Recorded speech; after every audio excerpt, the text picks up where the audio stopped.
Hello everyone. A housekeeping note, again, my videos are being shadow banned and some are being blocked and taken down for community guidelines violation, even though they do not violate anything. I always appeal and most of the time they get reinstated. However, I know this impacts the algorithm. So since TikTok is determined to suppress information about the war in Ukraine and the nature of the relationship of this administration in the United States with Russia, please consider subscribing for my YouTube channel or my Substack. Those links are in my link tree on my TikTok profile. Substack is the best one, definitely, because that is one of the few channels left to us, independent journalists, to cover unpopular and uncomfortable news. On to what is going on today with the war in Ukraine. So the saga continues on the visit to Moscow by CIA Chief John Radcliffe. Again, the visit is not making anybody happy, put it this way. Apparently, as it emerges, it is said that he went there to try and tell the Russian government not to attack NATO territory. And then, as I mentioned, shortly after, Zelensky got a message that he should not be attacking Moscow and St. Petersburg, which is bullshit. So, again, my question is why? What makes you think that anybody in Moscow is going to listen to that?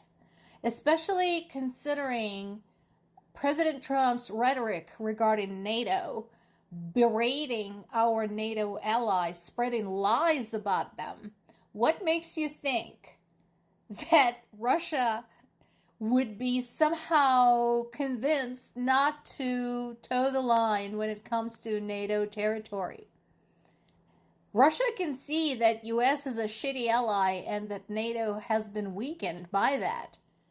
So, yeah, they're going to take their opportunity. And sending your CIA director there in secret, that turned out to be not at all a secret, is not going to do a damn thing. Case in point. The Baltic states have reassessed of Russia's threat, and it remains unchanged after the CIA director's visit to Moscow. Why? Because they know better.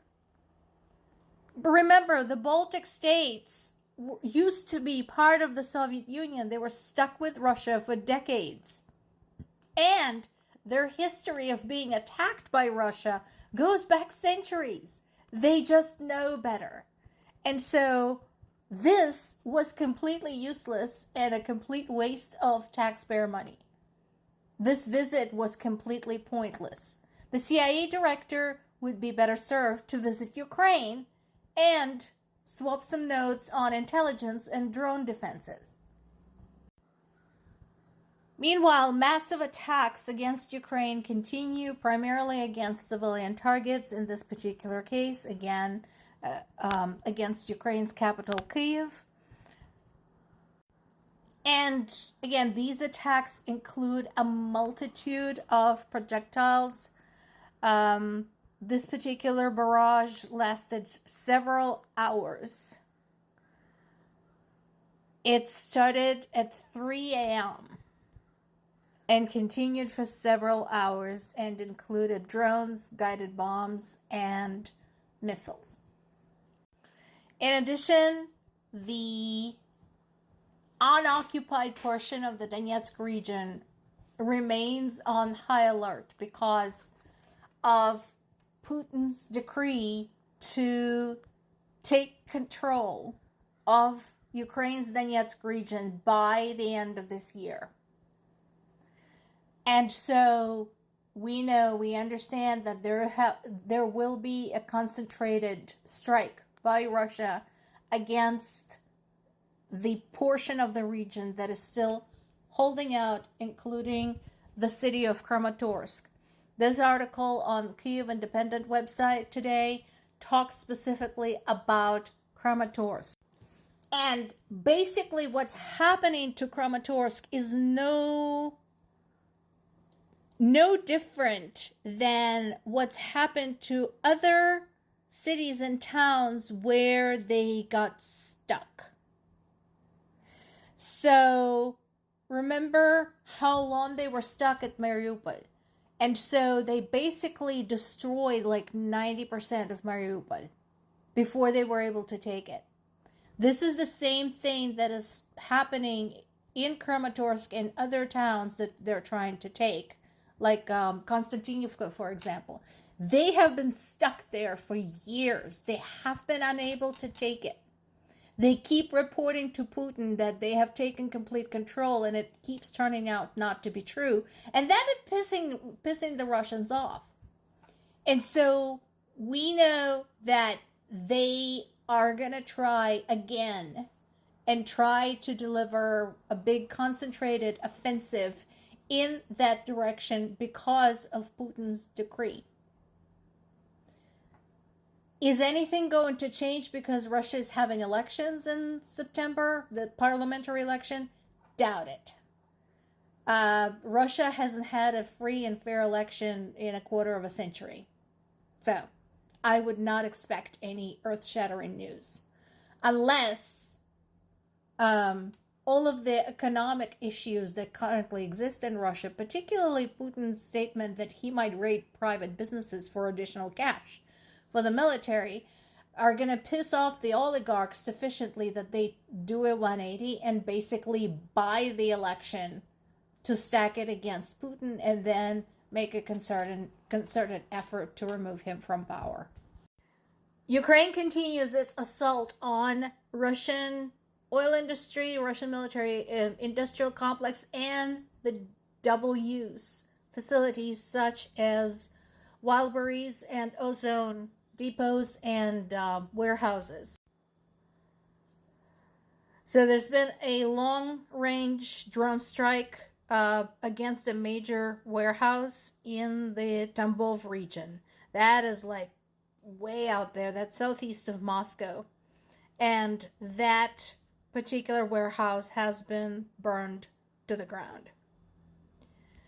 Again, the goods that are sold by this company are used by Russian military. The company keeps denying it, but I tend to believe the Ukrainians.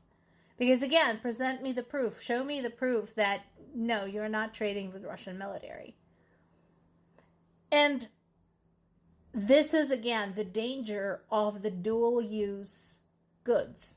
Again, drones and drone parts continue to be the primary example of that. Another Russian military commander has been assassinated. His name has not been released, but a Russian lieutenant colonel was reportedly killed in a car explosion in St. Petersburg. Very likely, again, considering the pattern of this, that is one of the underground groups operating on the Russian territory. I would think it was something like a Tesh, because that is very much like one of their signature moves. They have been carrying out these series of assassinations. Since we don't know who this is yet, I don't know what part he played in Ukrainian war. Usually when the details come out, it is somebody pretty horrible. Somebody who was directly responsible for ordering strikes against civilians. World's largest container shipping company suspects its Novorossiysk bookings after a drone attack. And my question is, why were you guys doing business with Russia anyway? That country is under sanctions. What the fuck were you doing there? Yeah, you're going to lose business. You shouldn't have had that business to begin with. And Russia's second largest gas producer suspends oil processing again after a strike by Ukraine.